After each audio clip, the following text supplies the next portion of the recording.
Of all the many challenges a farmer has to deal with year in and year out, few are more universally significant than weed control.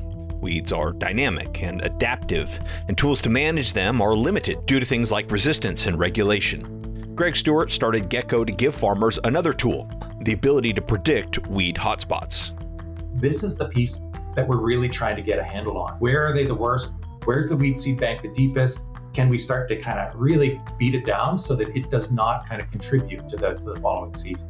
Since mid-2023, Greg has already worked with over 60 farmers to help them predict areas of weed pressure, including Saskatchewan farmer Rob Stone. We're talking about chemistry that's $25 an acre that's going on top of a chemistry program. So if you're able to only do 30 or 40% of the acres, that represents a nice cost savings. And then if you're able to further simplify it, you're able to pay for the math. This ability to predict problems before they happen could help farmers be more proactive, reduce costs, improve yields, and fight resistance. You've only got like a couple of herbicide modes of action that are left that are on label for a certain crop. So they are absolutely interested in, what can be done. We're talking predictive weed control with Greg Stewart of Geco and farmer Rob Stone on today's Future of Agriculture podcast. Hello, fellow Ag Nerd. Thank you so much for joining me for another episode of the Future of Agriculture. My name is Tim Hamrich, and every week you and I get to hear from the founders, farmers, innovators, and investors, the people shaping the future of the ag industry. Today's episode features a new tool in the toolbox for farmers fighting weed pressure, which is pretty much all farmers that I interact with, as I've had conversations with various farmers throughout the country and throughout North America. There is no doubt that the costs of weed control is a major pain point. This takes several different forms, from hand labor crews in California's vegetable crops to herbicide-resistant kochia in the middle of the U.S. and Canada, to just the sheer cost of the chemical tools that are impacting the bottom line of everywhere and the lack of biocontrol options. It's certainly an area that is ripe for solutions. For the past few years, Dr. Greg Stewart has been working on a really interesting solution to use data to predict weed pressure. I find this interesting because it's addressing obviously a major problem in weed control, but it also has my attention because it embodies where we all are hoping this quote-unquote ag data revolution is going, toward predicting problems before we experience them. This opens the door up for more proactive weed management solutions, in some cases before the crop is even planted.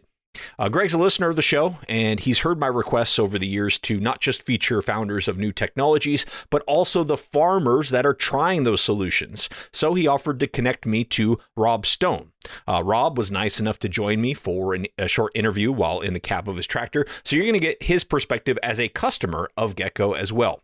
Rob is not compensated by them or by me in any way. He was just invited to openly share his experiences. And actually, that brings up a point that I should make really clear and more often on the show, because I have had a few people ask about it in recent weeks. Guests of the Future of Agriculture do not pay to be on the show. I seek them out because I think their story is interesting and relevant to the future of agriculture. Mostly, I seek them out because they have a point of view that I'd like to hear more of, or they're doing something that I think is really, really fascinating and I want to hear more of the details of. Whenever I am receiving compensation for anyone, I will make this extremely clear, usually through a sponsored ad at the top of the show, which is often the result of a quarterly presenting sponsorship. If you do not hear a sponsored ad on an episode, it means that nobody has sponsored the show or compensated me for that programming in any way. So I want you to know that I am fully committed to always being transparent about where the funding for the show comes from and never making this like a pay-to-play type of situation. It's really important to me to make sure this content is always focused on stories I truly believe are relevant to where agriculture is headed. All right, sorry for the disclaimer there. Based on some questions I've been getting recently, it's made me realize that I need to be much more clearer about this, and I wanted to address it directly. Well, let's dive in here, starting with an introduction to Greg. I'll introduce Rob when we cut to him mid-episode. Dr. Greg Stewart is the founder and CEO of Geco Strategic Weed Management, who use AI and agronomic modeling for targeted and predictive control of weeds in farm fields. It requires no new equipment or new practices, and the turnaround time for a new farm can happen within a day. Geco is now serving over 60 farms across Western Canada. Greg's PhD is in the control of spatially distributed systems. His data products reside on farm fields in Canada, US, and South America in over 12 commercial greenhouses, 350 paper machines, 35,000 production diesel vehicles, and are creating more than $40 million a year in value in manufacturing. He holds over 50 patents and 60 technical publications and is a certified judge for competitive barbecue, which I love that. I'll drop into the conversation here where Greg is giving us a succinct introduction to Geco, and then we will dive in to tease out some of the nuances from there.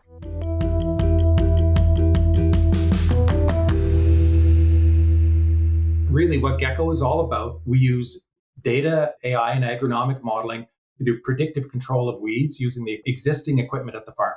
So no new equipment or practices are required. Essentially, we predict where weed hotspots will emerge in the coming season. And then in less than a day, we turn that prediction to a prescription for the existing farm equipment and allows them to do something proactive. All right. So that is a great starting point to kind of dig into all of that. First, certainly caught my attention, the predictive side of things. And that's kind of what we're all going for. The promise of data, that has been out there for well over a decade now to reach this level of prediction is one that hasn't always been realized. So how are you able to actually get to the prediction part of it here?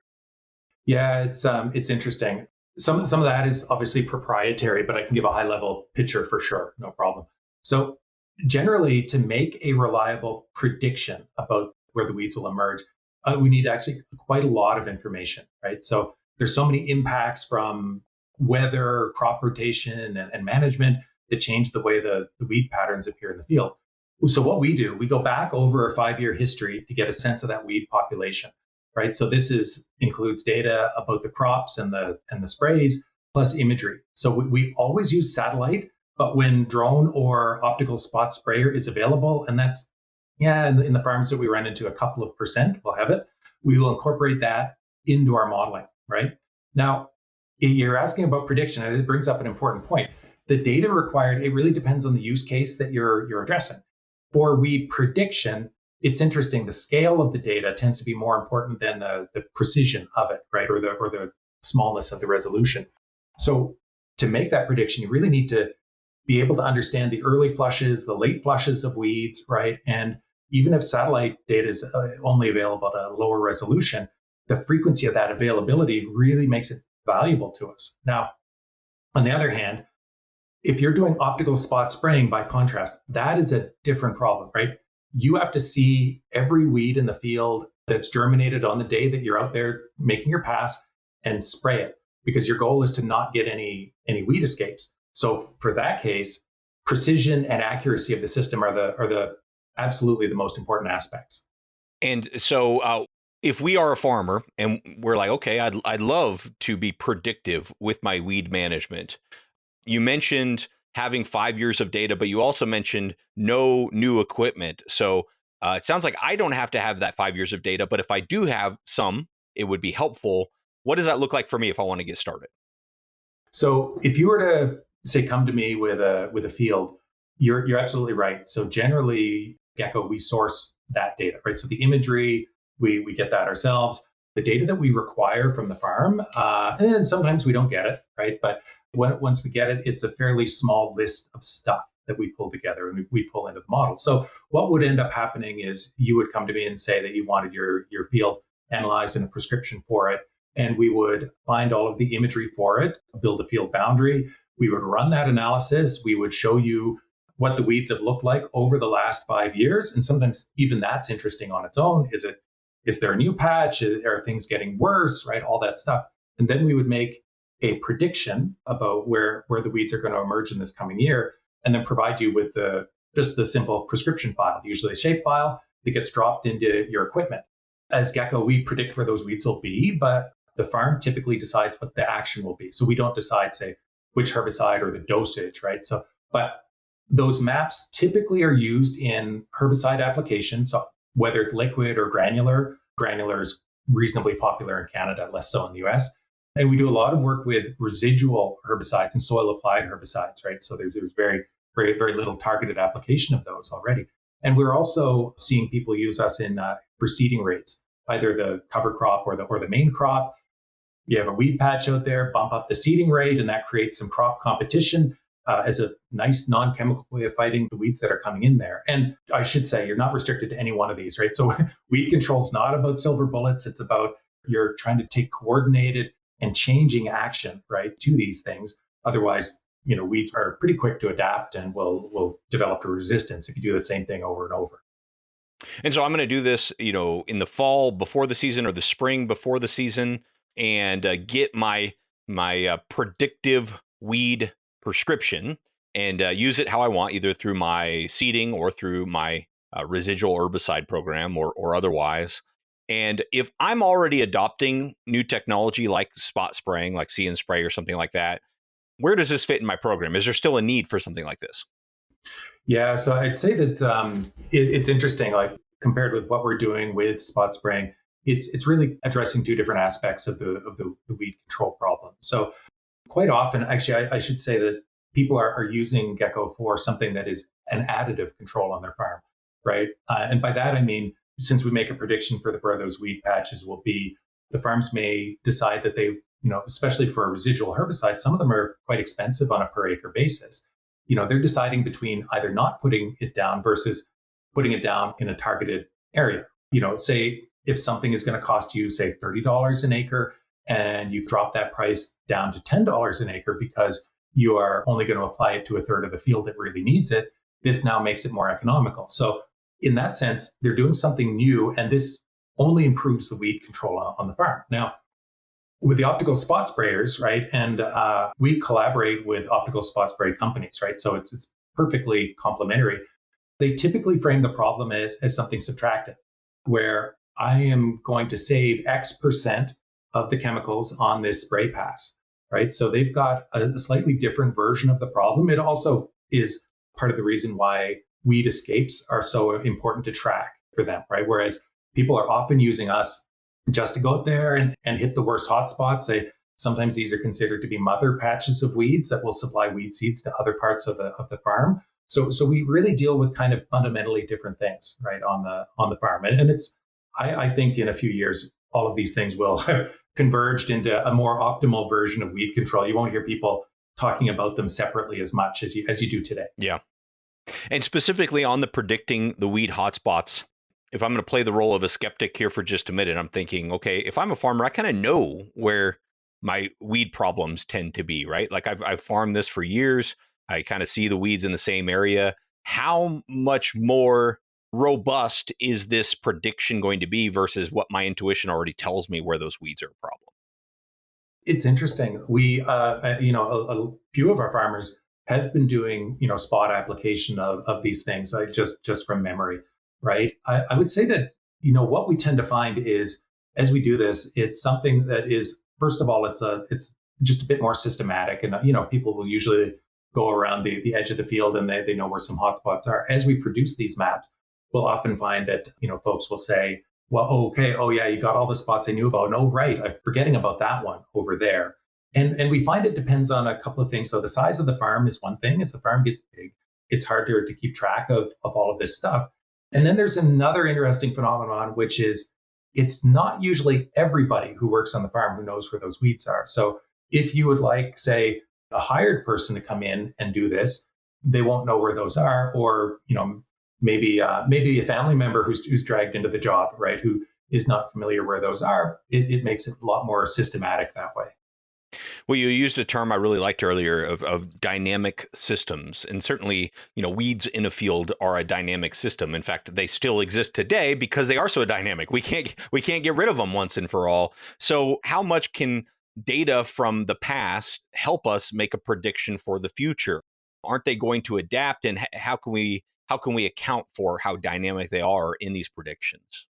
Yeah, so they absolutely will change year over year, and it's interesting now that we've looked at well over 100 fields times 5 years each.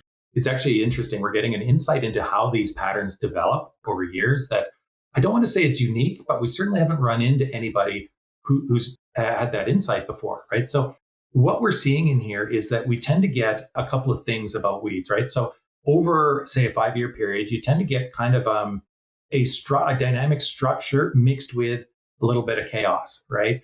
And so by the structure, it could be, say, maybe somewhat stable weed pattern or a visible trend, right, that you can pull out of this data. But every year is mixed with, little patches. And what we think that is these little patches that kind of come and go. They're here one year, you don't see them the next. It's often a thing that happens in fields where weeds will emerge.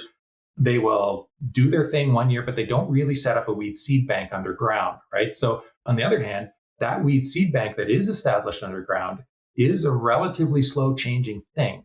This is the piece that we're really trying to get a handle on, right? Where are they the worst? Where's the weed seed bank the deepest? Can we start to kind of really, put the boots to it there and start to beat it down so that it does not kind of contribute to the following season?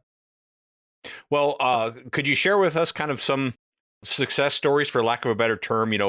Anything that you have seen or heard from customers in the last couple of years that made you think like, okay, we are actually kind of making the impact we want to have here. So when we do this work, we give a prescription and people use it. We make the prediction and a prescription, and they will use that prescription usually in the fall or in the spring. And then you find out if you're right in the season following, right? Where did the weeds actually emerge? And so we also, for customers, run off an analysis partway through the summer where we show, here's your prescription that you used. Here's where we see the weeds coming in. And then we have a discussion with them about, did you see anything different, right? So I would say that, the accuracy of that is something that has been, quite heartening. And we get a lot of good comments back on that. Yes, you really found where the weeds are, that type of thing, right? And so it's quite good to see this. Now, the other thing that people like is that we can do this pretty quickly and get a lot of compliments around this. So, in one of the farmers that we talked to early on, I phoned him for the first time on a Wednesday, and he was on his tractor. He took the call. He said, "Yeah, oh, this sounds good. Let's do it." So we provided the analysis out that I think by the next day. And so then on that Saturday, he was target applying herbicides using one of our prescriptions, right? So that stuff can kind of turn around really, really quickly, get the analysis and kind of get things, just get things actually happening. And I would say that it's a piece of that has really been kind of important for engaging, right? So to get in there, get people what they need and kind of be there to help, but don't don't waste a ton of people's time, let's say. And this is probably a perfect time to bring Rob in here. Rob Stone is a farmer near Davidson, Saskatchewan. He grows wheat, canola, and lentils on about 9,000 acres. There are no-till farmers who've also embraced variable rate technology. And according to his Twitter bio, he's also the director for Sask Wheat and the president of a curling club. I wanted to ask Rob about his experiences using Geco and how it fit into his operation. And he was kind enough to set up an interview from the field on really short notice. So thank you for that, Rob. He's obviously a forward-looking and savvy farmer. I asked him if he considers himself more of an early adopter of new technology or more on the side of a sort of fast follower.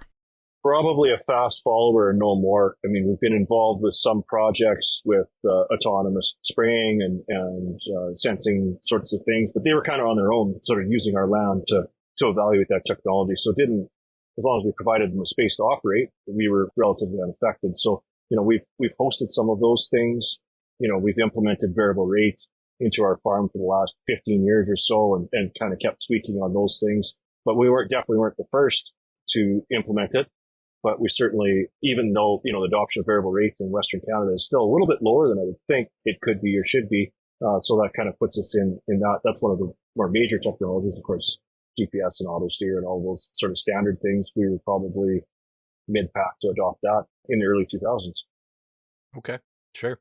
And what was it when you first heard about what Geco was doing that intrigued you?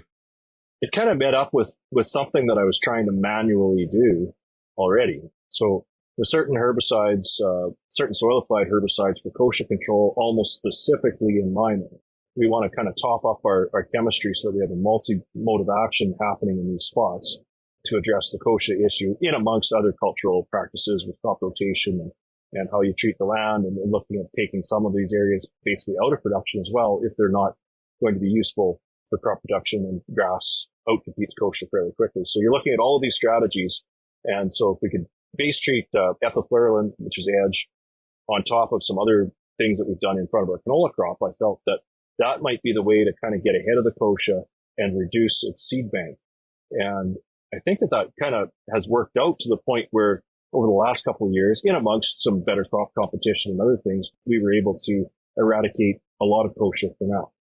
So used Geco technology last fall to spread on some acres. And it was interesting to say the least, trying to compare it with what you would do sort of a manual on-off sort of approach to applying this chemistry, because wherever kochia carcasses are, that's where the kochia is going to be next year. It was able to sense to a fairly good degree of granularity where these patches were. We were able to make these choices of, how effective you wanted to be with it and those sorts of things. So I sort of seeked it out. I guess Sir Greg and I kind of found each other that this was a problem I was having and this was a problem he was working on. So was really happy to do some acres with it last fall.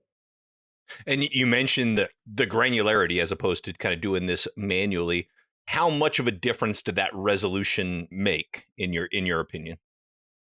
Well, I think that it takes the decision-making process further back. So you can spread when conditions aren't quite as nice, or if you become to trust the maps, that you're able to delegate that to another trusted member of the farm, so that that job doesn't just rest with one person who probably knows what they want to accomplish. Once you can ground truth the maps and know what they do for you, and whether you pick option A, B, or C for coverage and all those sorts of things, then you're able to delegate that task or have a better time of doing the task using the sectional control on your equipment, the on-off in between spots where it's maybe not required. We're talking about chemistry that's $25 an acre that's going on top of a chemistry program in front of your canola that's already got some dollars involved in it. So if you're able to only do 30 or 40% of the acres, that represents a nice cost savings. And then if you're able to further simplify it, you're able to pay for the map. And my idea with these maps going forward is I think that there's good down the road possibility with herbicide-resistant weeds, variable rate fungicide, all kinds of different things that you can do once you're able to understand how to put these maps in people's hands quickly. And I know it's only been kind of the one complete season that you've been able to go through, but do you have a sense of what the savings might have been in terms of your herbicide program this year as a result?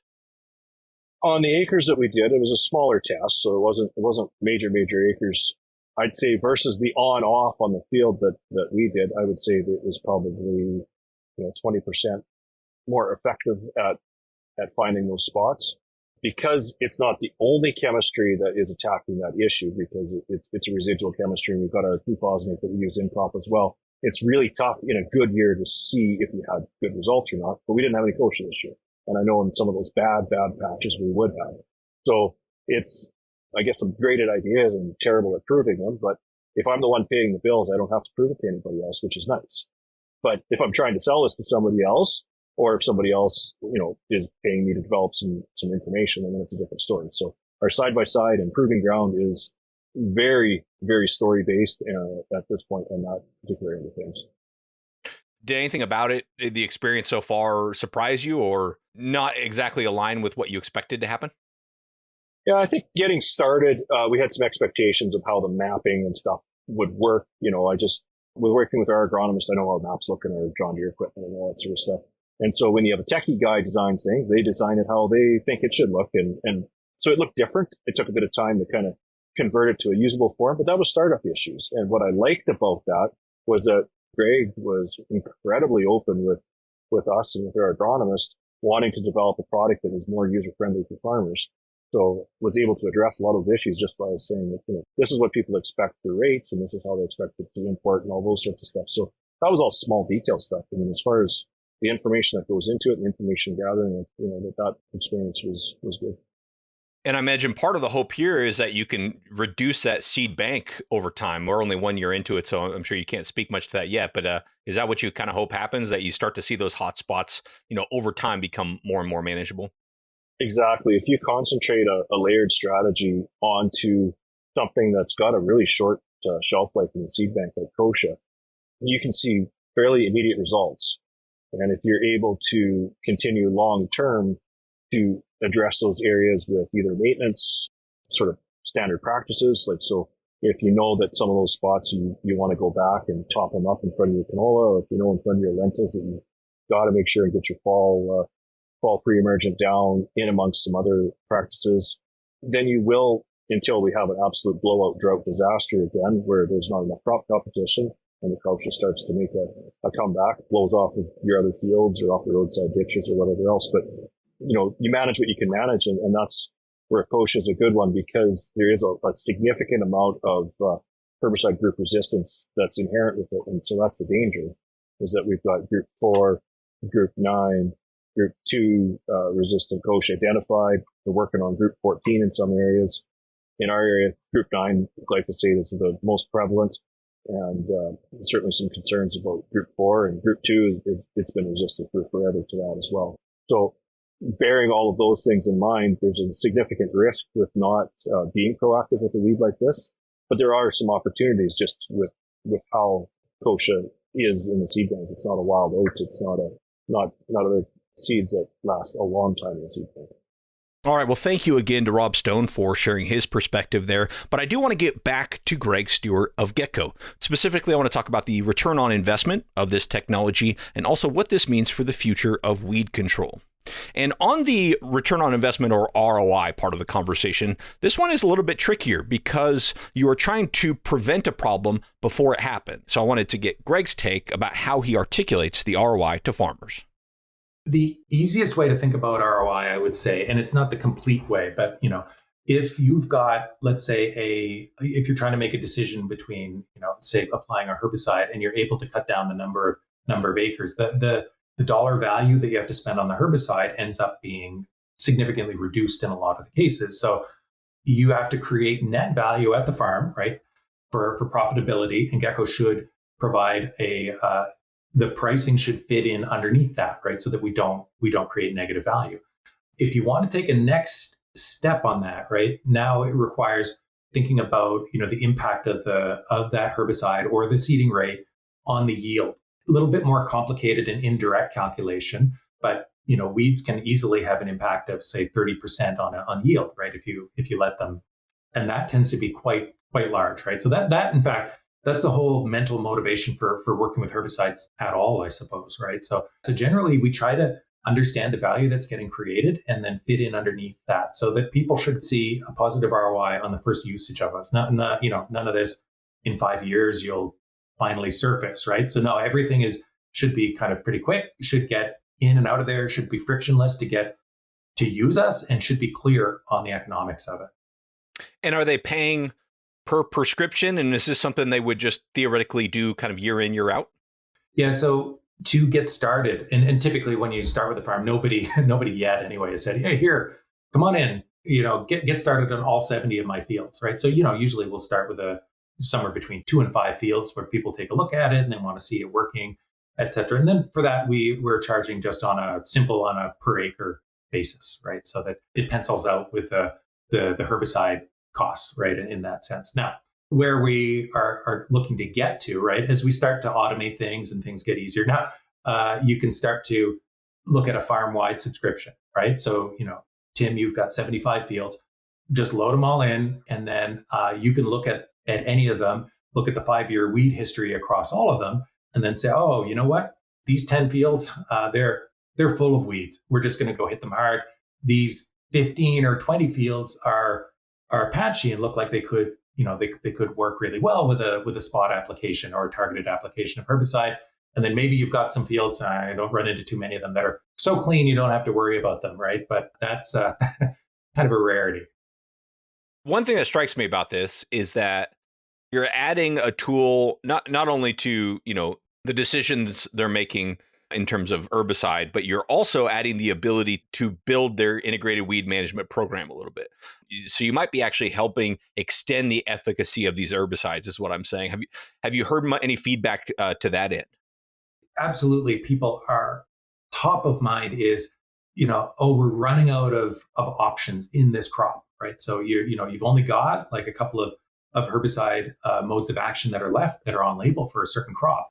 So they are absolutely interested in, what can be done, right? And I would say that That's true about the seeding, but it's also true about expensive herbicides. It kind of brings up another interesting dynamic, right? So often people think that the chemical companies won't like us, right? That, oh, you're doing targeted rather than they want to do full field. But there are, especially the soil applied residual herbicides, some of them have a really high per acre cost.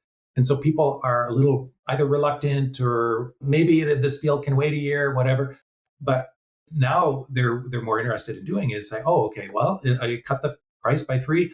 I'm going to go out there and put it down on these patches. And I mean, this is an interesting dynamic because the agrochemical companies see that as almost an opportunity, right? And in fact, we can provide like a digital plus chemical solution where farm buys a herbicide along with a prescription on where to put it. And so we recently, publicly announced a Geco collaboration with Gowan Canada, right, who makes herbicides, right? And a few of these herbicides, which are soil applied, can deal with, say, kochia and wild oat, where we are providing a combined offering to the farm, right? So they see this as a way of, just being able to help more farmers, more fields. So it's a pretty interesting dynamic there, right? I think that we're all more on the same page than we sometimes like to think in cases like this. Sure. Well, shifting gears just a little bit here, I want to talk about kind of maybe zooming out and looking at the future of weed management. Again, I just got back from FIRA, saw there was a John Deere's latest See and Spray was there with their, whatever it is, 120-foot boom, carbon fiber boom. There was a lot of precision spraying automation there. What are your thoughts on how this changes the landscape and where, the future of weed management is? Yeah. Oh, it's a really interesting question. And I would say if we kind of take a step back and look at this stuff, right? Say you've got this weed population, which is growing in a field, it's dynamically changing. If you do the same thing too much, it develops resistance. So you've got this problem on that side, right? And then you already know that you should be doing multiple things to it. I think what we're starting to do, and we're starting to develop new and different ways of being more effective with stuff. And optical spot spraying is absolutely one of those things. But if we think about what the problem is, really what you're trying to do is to control that weed population so that you have a clean field in the short term and you're not accidentally creating a problem in the long term, like a development of resistance that is a disaster in 2 years' time, right? So where I think that stuff ends up going, and I've seen this in other industries as they evolve towards more automation, is you've got now multiple ways of measuring that field, whether that's satellite or through the optical spot sprayer camera, you're getting a lot of information there. And then you've got multiple ways of controlling it, right? And so that would be, your residuals in the fall, your residuals in the spring, your seeding rate, your cover crop, a few that I'm missing in there, whether, it's a laser or electric, right? And the question is going to be about, how are we coordinating all of these things, right? It's a multivariable control problem, what I'm saying, like from the sensing and the actuation, to try to get that stuff coordinated so that you are making the most effective and optimal use of your crop protection budget. And what I'm describing there is like 10 years out. And I absolutely never want to say, oh, hey, everything will be fully automated. And rather, I can see things stepping towards that, right? In a way that every step along the way, it's just like evolution. It's got to be better than the last one, right? And sort of lay the groundwork for what's coming next. So I'm picturing something that looks a little more like this. Will absolutely include optical spot sprayers. I mean, I'm hoping that it includes kind of Geco's course prediction about where those weeds will be, right? But I feel like the combination is something that we're going to really, not only are we going to see it, but we should really openly lean into now. And where's the company today? And talk to us kind of about your vision for where the company goes from here. So, we started to work commercially with people, I think August of 2023. So a little over a year ago, and developing things out. We're serving a bit over 60 plus farms right now, mostly through Western Canada, doing now some work within the US Midwest, right? When we started, we were doing kind of manual analytics, and now we're at the point we've got enough learning that we made the step and now have an app that people can interact with directly. A farmer can look on his or her phone and approve what the maps look like and just kind of hit yes on the prescription, send it to the agronomist right away, right? So it's starting to get into this space. We're at the point where we've mostly been working directly with farms and agronomists, but we're developing relationships now with ag retailers, with agrochemical companies, and with equipment providers, right? So who are all have a slightly different take on the problem and different value that they get from us, right? So I would say that where we're going is developing out some of those relationships a little bit more systematically into the business ecosystem of crop protection, and looking to continue to grow within our regions. We want to be a little careful about not starting in 27 totally different regions at once, but Western Canada, US, plus the US is absolutely a feasible version of this, right? As we get rolling. So I would say we look towards more of this and some pretty interesting partnerships over the next year. Okay, well, if you're interested in a partnership like that, or you're a farmer that's interested in this technology, I highly recommend you go reach out to Greg. You can learn more about this at their website, which is just geco-ag, so geco-ag.com. That's going to do it for today. Thank you so much to both Greg Stewart and Rob Stone for being on the show. Like I said at the top of the show, one thing that really intrigues me about this is this idea of moving to prediction with ag data. Between automation that we talked about last week and prediction and a lot of the AI stuff that we've talked about, we're really starting to see some outcomes from this digital ag revolution, and I think it's pretty exciting. Instead of talking about data collection or data management or data standards, we're talking about solutions. So congrats to Greg for getting this started. Highly encourage you to go learn more. Well, thank you so much, as always, for your time and your attention. I do not take it lightly. I'll be back next week with another story of ag innovation.